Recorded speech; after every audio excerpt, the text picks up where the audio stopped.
Olá pessoal, hoje a nossa aula vai ser sobre execução condicional, né? Nós vamos aprender basicamente a usar o if, né, do Python, e além disso vamos falar também do try, né? Já é mais para o final para a gente lidar com tratamento de exceções, né? Quando alguma coisa inesperada acontece, tá? Bom, mas qual é o objetivo dessa execução condicional, né? A gente já abordou isso quando deu uma visão geral de Python, né? E discutimos um pouco, né, sobre o objetivo que é justamente você, num programa, poder fazer com que um comando ou mais comandos só sejam executados caso uma situação, né, seja verdadeira, né, caso você tenha intenção de, dependendo de uma condição, executar ou não determinado comando, tá? Então, isso é bastante comum, certo? Porque o computador ele vai ter situações em que ele vai validar, se determinada condição for verdadeira, ele vai dar uma mensagem, se dependendo de uma certa condição, ele vai calcular de uma forma diferente, tá? Então, basicamente o computador ele além de executar comandos rapidamente, ele também toma decisões rapidamente com base nos valores que a gente tem, né, para os dados fornecidos pelo usuário ou obtidos de arquivo e outras fontes de dados, tá? Então vejamos aqui, do lado esquerdo a gente tem um fluxograma, tá? E do lado direito temos um programa que tem um comportamento equivalente, uma semântica equivalente a esse fluxograma, certo? Então o que temos de novidade aqui? Bom, novidade temos o if, né, que vocês aí já viram em outros programas, né, em Python, mas que hoje a gente vai detalhar mais. Então vejamos. Esse programa inicialmente ele declara uma variável x com o valor 5. Tá? Em seguida ele tem um if x é menor do que 10. Ele está testando se o x, né, o valor atual do x é menor do que 10.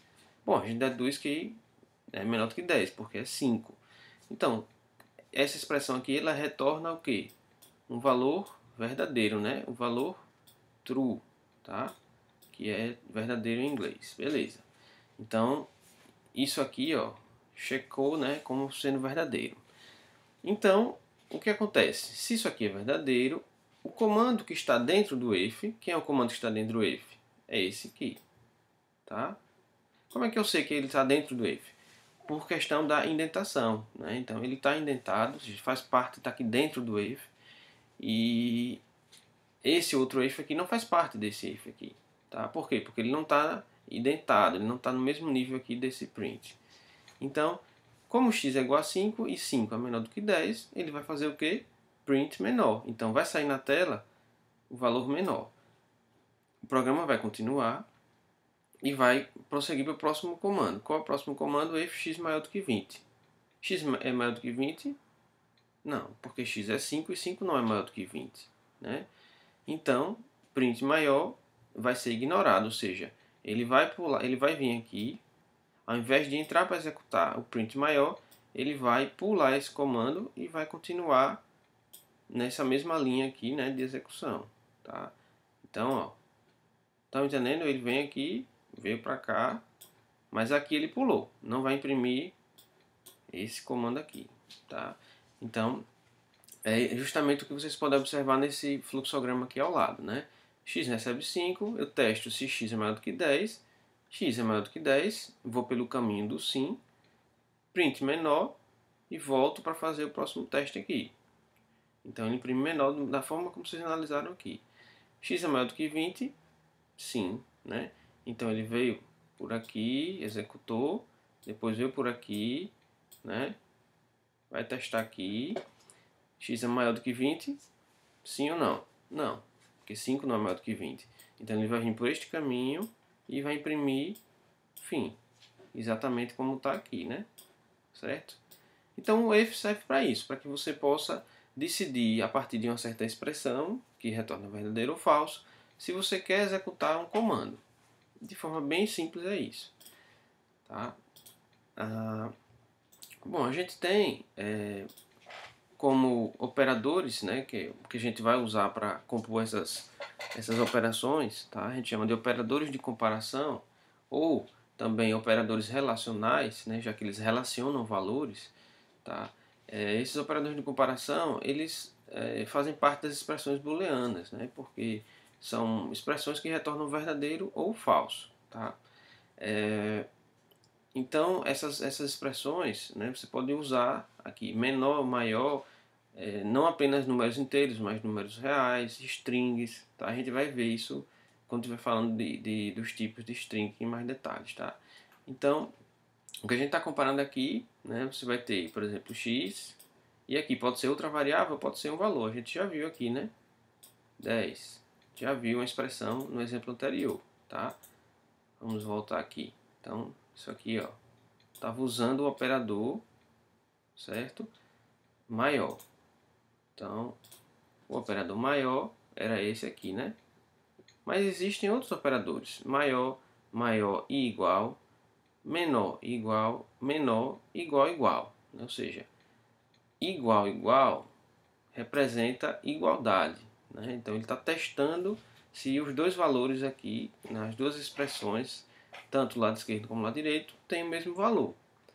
Então é diferente, né? Então tome cuidado aí porque x, 10, se você usar o igual igual, não é a mesma coisa do que fazer x igual a 10. O que é que está acontecendo aqui?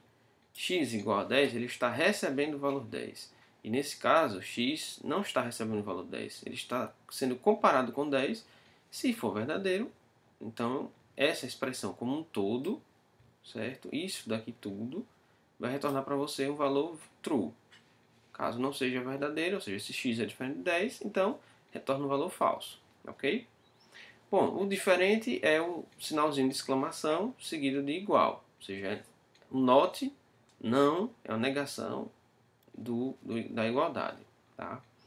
Então não confunda aí com a igualdade, tá? Com o sinal de igual que em Python representa a atribuição. Bom, aí temos aqui um exemplo maior de uso desses operadores de comparação, tá? Inicializo x com 5, tá aqui. Depois eu testo se x é igual a 5, né? Então usando igual a igual, x é igual a 5. Então ele vai imprimir x igual a 5. Então ele vem, entra aqui, volta, vem para cá. X é maior do que 4? Sim. Então ele vai entrar aqui, imprimir maior que 4 e vai retornar para cá. Vai testar. X é maior ou igual a 5? Sim, porque igual a 5, beleza. Vai entrar, imprimir novamente a mensagem, né, igual a 5. E vai testar. X é menor do que 6? É, porque 5 é menor que 6. Então, aí vem só uma observação, ó, que o comando ele está logo depois de dois pontos, certo? Não esqueçam desses dois pontos, tá? É importantíssimo aí, vocês vão encontrar esses dois pontos no while, no for, no if, tá? Então, mas ele te dá a opção também de você, após os dois pontos, colocar um comando, certo? E esse comando aqui é o que vai ser executado no caso de x ser menor do que 6, que é verdadeiro, né? Aí eu venho para cá, né? Isso aqui foi impresso e verifico. X é menor ou igual a 5? Sim. Então, entre aqui, executa esse comando e volta, né? Imprimiu isso aqui. X é diferente de 6? Sim. 5 é diferente de 6. Então ele vai entrar, comparar, certo? E encerra o programa. Ok? Então ele vai imprimir todas essas mensagens aqui na tela. Bom, então a gente já viu, né? Existem as decisões simples, né? E a gente vai ver mais para frente as de caminhos duplos, né? E múltiplos, certo? Então, quando a gente quer executar mais de um comando dentro do if, então você pode, né, fazer isso, né, aqui, ó. Isso aqui é um bloco de comandos que está dentro desse if, tá? Então, caso x seja igual a 5, ele vai executar todos esses comandos que estão aqui dentro desse bloco, tá? Então, vejamos, x é igual a 5, vai estar atribuindo o valor, então x começa com 5. Imprimo essa mensagem na tela, beleza, antes de 5, verifico, x é igual a 5, é igual a 5, sim, vai entrar. Então ele vai imprimir igual a 5, ainda 5, continua 5, que são as mensagens que estão aqui nesses 3 prints, tá? Aí ele retorna, certo? E vai para o próximo comando, porque o if já acabou, né? E vai para o próximo comando. Depois de 5, imprime, vai para o próximo, né, na sequência, antes de 6, e verifica. X é igual a 6? Não, x é 5, né? Ele vai executar isso aqui? Não. Então ele simplesmente, ó, dá um pulo e vem para a próxima. Esquece isso aqui. Isso não vai ser executado, tá? Ele vai dar um print depois de 6, né? E termina aqui, ok? Então, aqui é só um pedacinho, né? Certo? Está representando apenas esse if aqui, certo? Você está representando, ele está representado aqui, ok? Então você desvia esse do fluxo. Caso seja assim, ele vai executar tudo isso aqui. Caso não seja igual a 5, ele vai pular simplesmente esses comandos. Não aconteceu nessa situação, mas aconteceu de fato aqui, né? Dele pular esses 3 comandos que estavam dentro do if x igual a 6. Tá? Bom, eu já falei sobre indentação, mas o que é essa indentação? Indentação é esse espaçamento que você dá antes do comando, partindo da esquerda, da esquerda para a direita. E o Python ele é muito chato em relação à indentação, tá? Porque a indentação é o que define quais são os comandos que fazem parte de um bloco de código, tá? E se você errar por algum motivo, isso vai dar uma complicação e ele vai gerar para você erros de indentação, tá?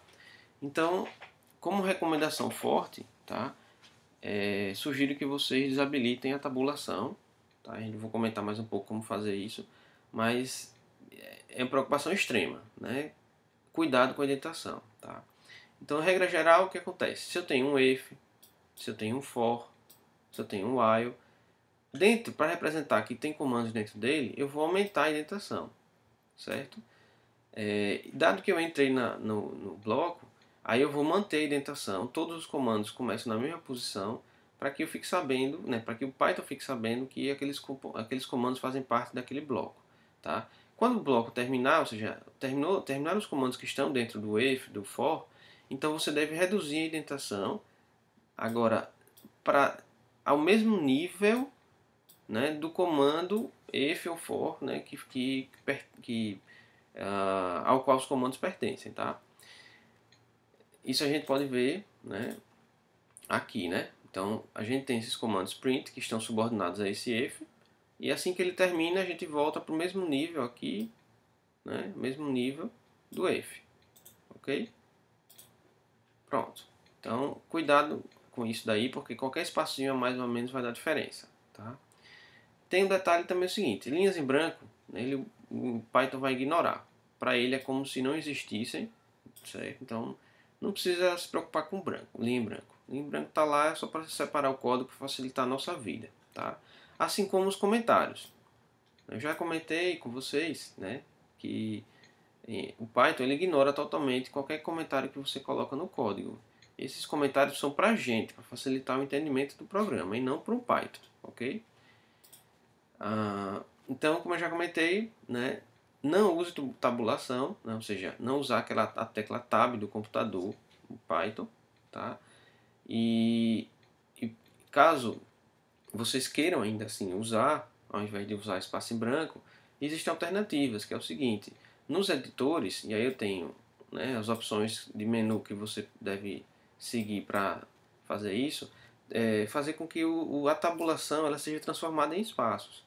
Então, nessas configurações aqui que vocês podem seguir pelo menu, tá? Basta você dizer que quer que o editor transforme tabulações em espaço e dizer quantos espaços são. Do tipo, ao apertar um Tab, ele vai gerar 4 espaços em branco.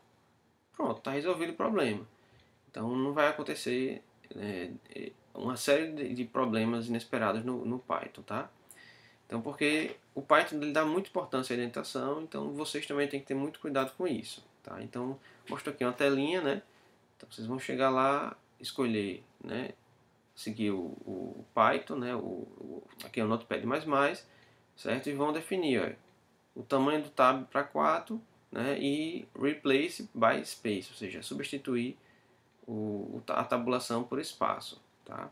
Isso aqui é para o pessoal do Mac, né, tem a opção de você, que é esse Auto Expand Tabs. Nesse caso aqui ele vai expandir a tabulação para espaços, certo? E não é nada muito complicado fazer essa configuração, tá? Beleza, tranquilo até aí, né? Então, toda vez que você tiver um if, um for, e os comandos dentro dele vão ter que estar com a tabulação, vai ter que aumentar, desculpe, a indentação. Então, é assim que a gente identifica que esses comandos pertencem, né, a este if aqui. Tá? Aqui eu tenho já outra situação. Então, vejam, eu venho um for, aí dentro do for tem comandos. Então, aqui é a indentação do for. Ou seja, ele começa aqui e termina aqui, né? Início e fim. Beleza. Mas percebam que chega num ponto que eu tenho um if. O que acontece aqui? Esse print, ele pertence a quem? Ao for ou ao if? Aí você identifica pela indentação. Como essa indentação está mais para dentro aqui, então esse print pertence ao if. Mas esse print aqui abaixo, ó, ele não pertence ao if. Tá? Por quê? Porque ele está no mesmo nível de indentação dos outros comandos que estão dentro do for. Tá? Assim como eu sei que este print aqui não pertence ao for. Por quê? Porque ele está no mesmo nível do for. Então é dessa forma que o Python vai descobrir o que é que está dentro do if e o que é que está dentro do for. É uma estratégia que ele usou, que quem desenvolveu o interpretador de Python usou para diminuir, né, que a gente encontra no C, por exemplo, que é usar abre-chave, fecha-chave. No Pascal, begin, end, tá? É o que delimita o início e o final de bloco. Para evitar ficar escrevendo isso, ele tenta transformar isso numa coisa visual no código. Até que, de certa forma, facilita até o entendimento do programa em Python, porque o código ele já fica naturalmente arrumado, já fica naturalmente dentado. O que não é exigido, né, para quem desenvolve nessas linguagens, como C, Pascal, Java, C Sharp, porque essas linguagens elas não exigem essa questão da indentação. Tá?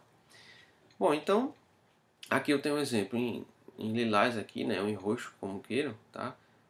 Do bloco, né, de todo o comando que pertence ao for, né, todos os comandos que pertencem ao if. Tá?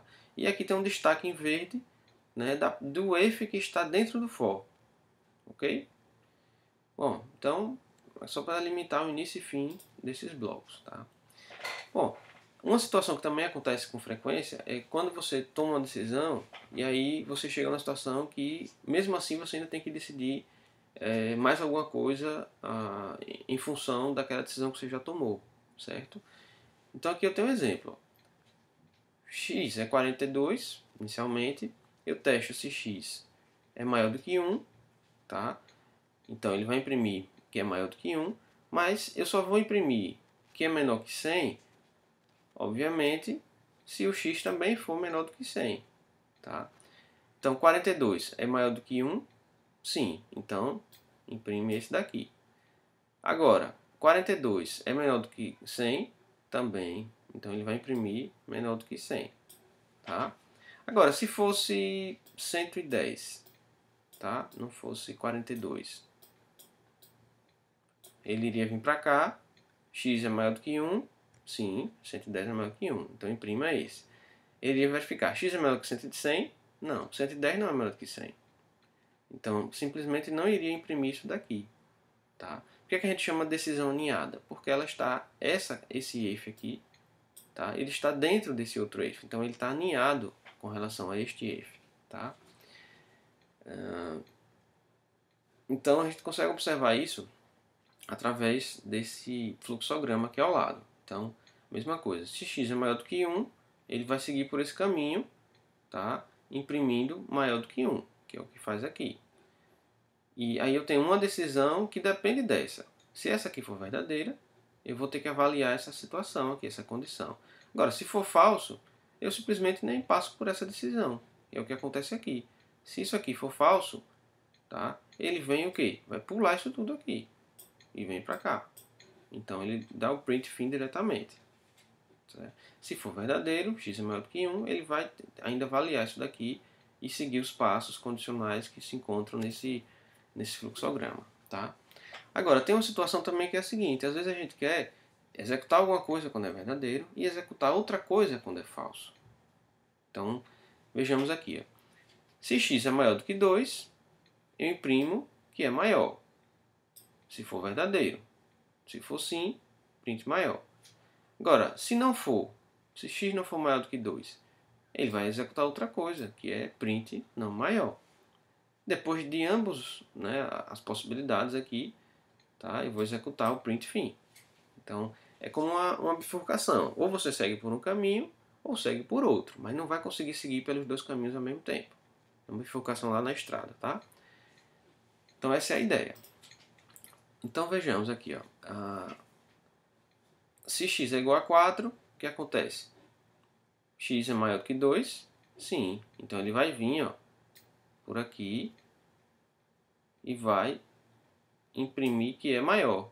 Porque é maior do que 2, um valor de x. Vai retornar para cá e imprimir o fim. As duas mensagens que vão sair na tela. Ok? Então ele nem considera esse comando aqui, porque ele desviou por esse caminho.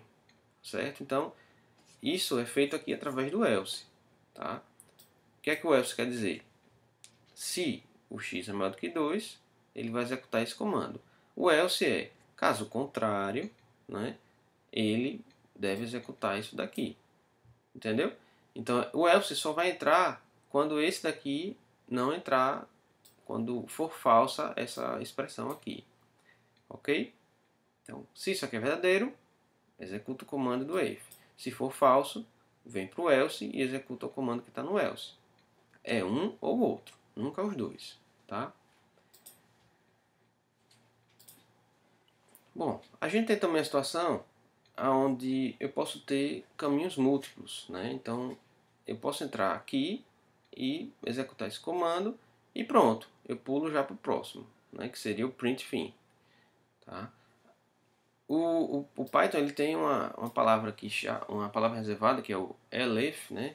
Que é um else casado com um if, e por isso que ficou elif, né? Pedaço do else, pedaço de um if, onde eu coloco uma outra condição, uma outra decisão aqui que vai ser avaliada. Então vejamos, se x for menor do que 2, imprimo pequeno. Tá? O que acontece? Ele vai, se x for, vamos supor que x é 1. X é igual a 1. O que vai acontecer? Ele vai vir aqui, x é menor do que 2? Sim. Então, ó, imprima pequeno. Ele vai ter na tela isso daqui. Volta, mas ele não vai executar o elif. Por quê? Porque ele já está satisfeito e já entrou no if. Então ele vai pular tudo isso e vem para cá. Ok? Mas poderia acontecer o seguinte. X poderia ser 2. Não é mais 1. Aí eu pergunto, isso aqui vai valer? X é menor do que 2? Não. Então, diferentemente, o que ele vai fazer? Ele vai entrar... Eu vou mudar aqui a cor da caneta. Vou botar ela em verde. Tá?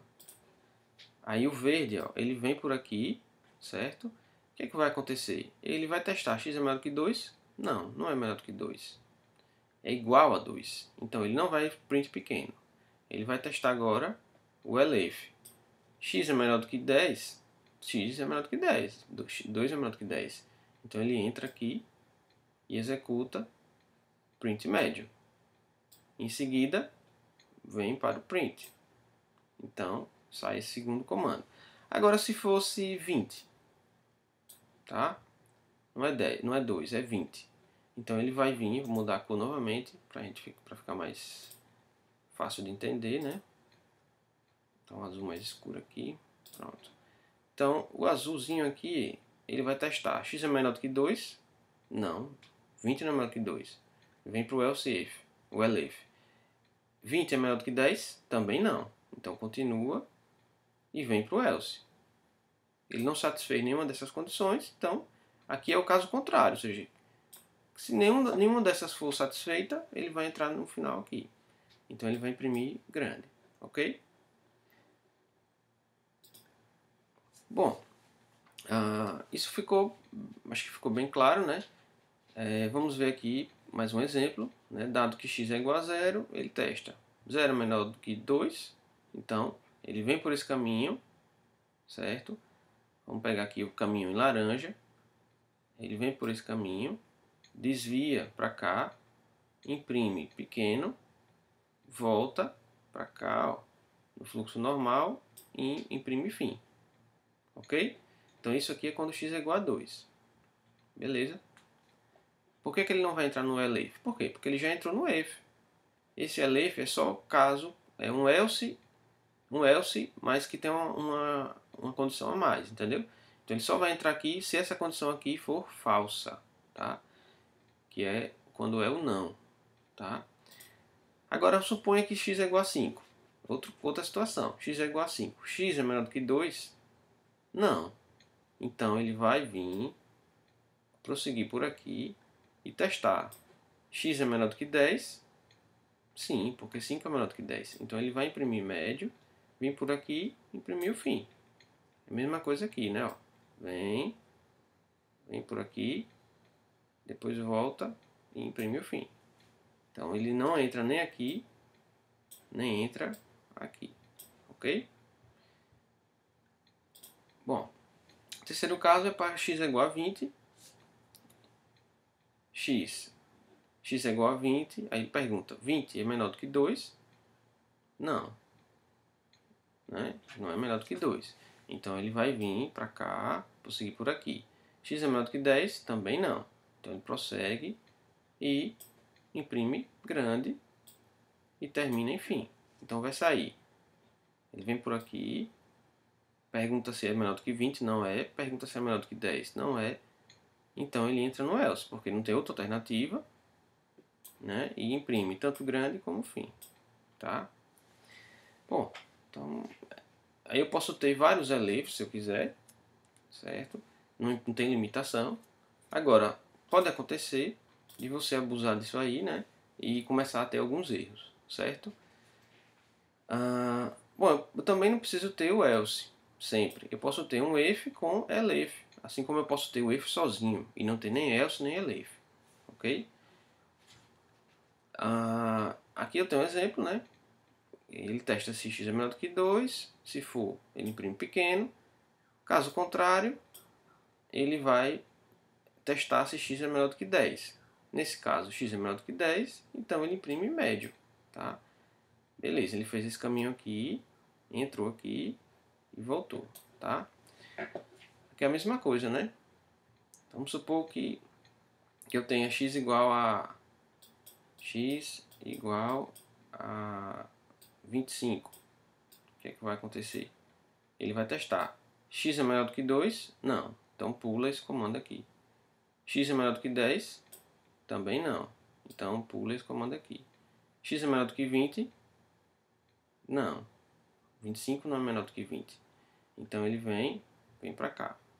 X é maior do que 40? Sim. Então ele entra aqui, imprime enorme e testa novamente aqui, né? Na verdade ele não testa mais, ele já pula, certo? E vai embora. Não testa mais isso aqui nem esse else. Ele se contenta já com esse daqui e vai embora, tá? Bom, agora algumas situações quando você trabalha com muitas condicionais, com condicionais múltiplas, uma vez ou outra você vai ter alguma situação estranha, tá? Mas é mais em questão da lógica. Vejam bem, ó. Se x é menor do que 2, eu imprimo menor do que 2. Caso contrário, né, se x é maior ou igual a 2, eu coloco 2 ou mais. Então vejam, eu tenho aqui 2, certo? Aqui. Se é menor do que 2, então eu estou abrangendo todos os valores nesse sentido. Tá? Caso contrário, se x for maior do que 2, maior ou igual a 2, então incluindo este número aqui, mas estou incluindo todos os números que vêm à direita, ou seja, são maiores do que 2, ou seja, 2, 3, 4 até o infinito. Tá?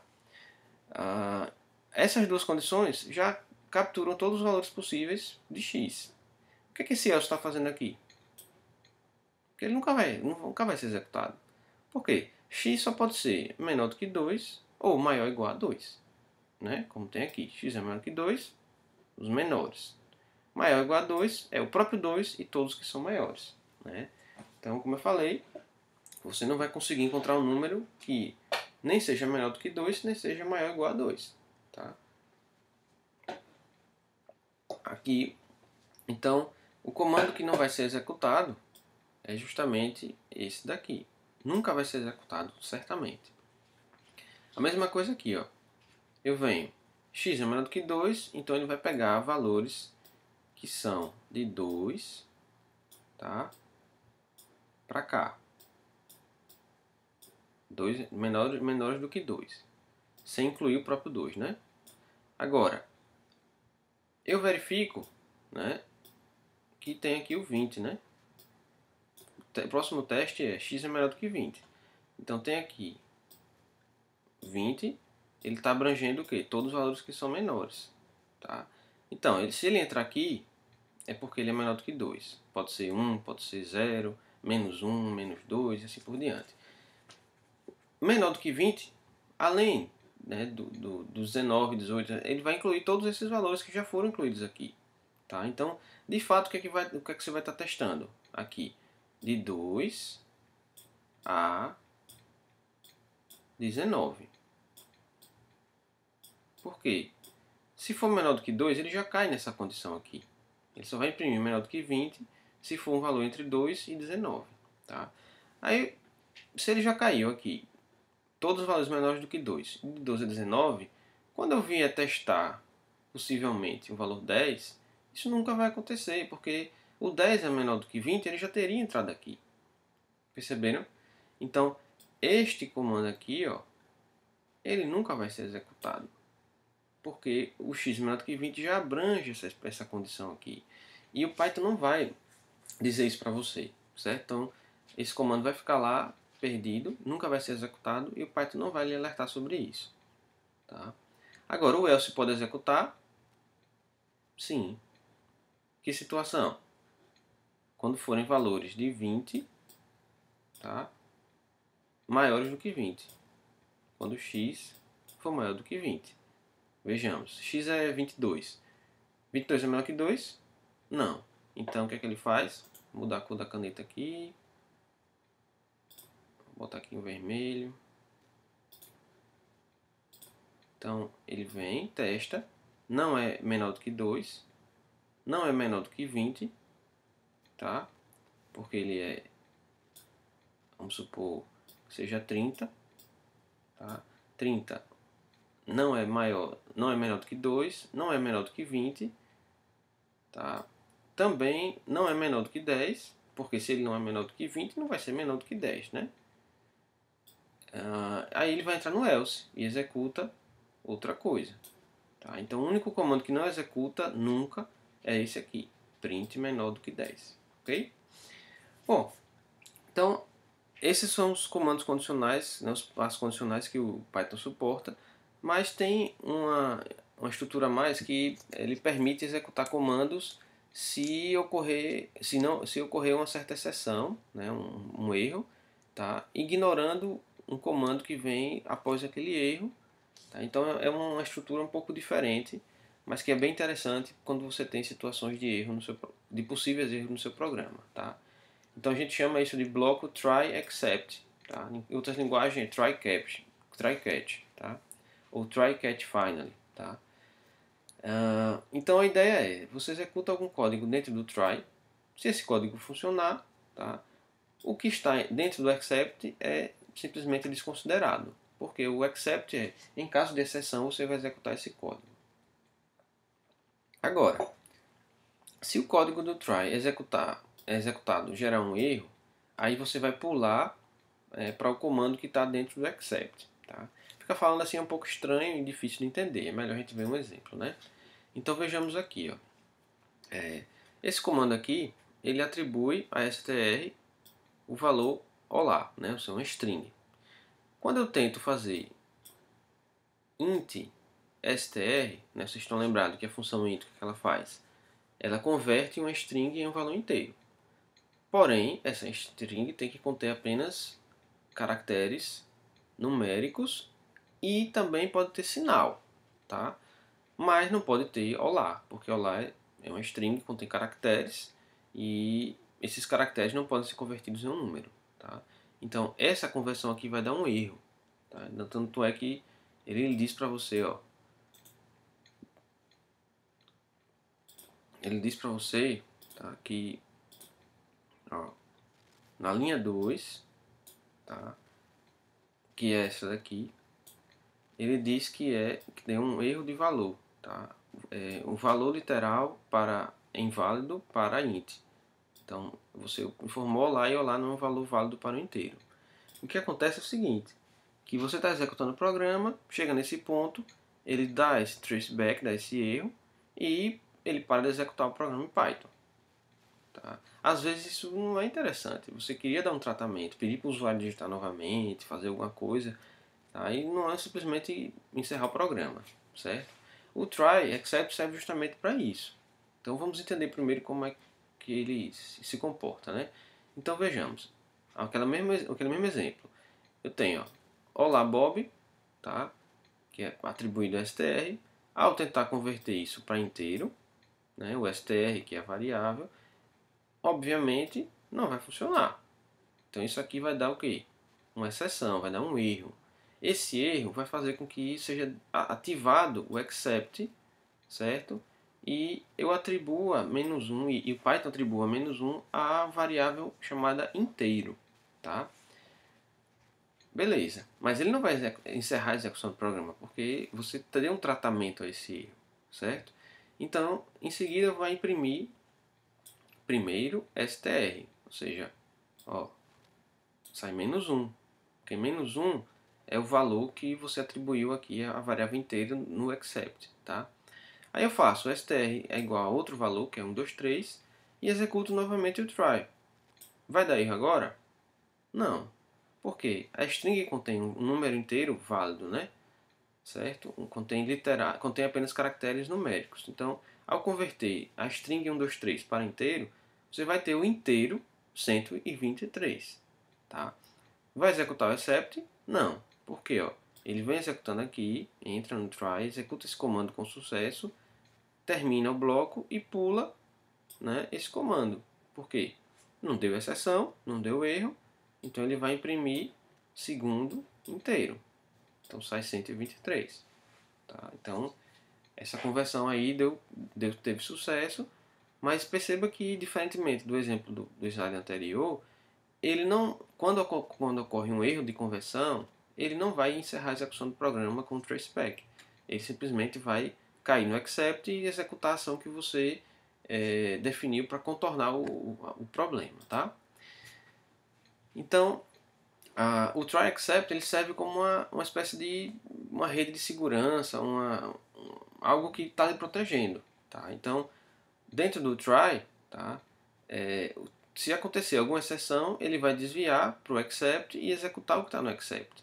Então, se desse um erro aqui, sei lá, na conversão, que vai dar, né? Que vai dar, porque quando ele tentar converter essa string aqui, str, em inteiro, ele não vai conseguir. Então ele vai imprimir olá, vai vir para cá, vai dar erro, ele vai pular para o except -1 e vai dizer fim inteiro -1. Né? Pelo fluxograma, atribui a str o valor Bob, vem para cá, print hello, beleza, vem para cá, certo? Segue aqui, inteiro recebe int de str, ele não chega nem a atribuir, porque isso aqui vai dar um erro, porque str contém Bob, Bob não pode ser um inteiro, então ele vem por esse caminho, certo? Entra no except, né? Entra no except, executa inteiro, recebe -1, vem para cá e imprime fim com valor -1. Então vai sair lá na tela Bob, ou hello, depois vai sair fim com o valor -1 para a variável inteiro. Tá?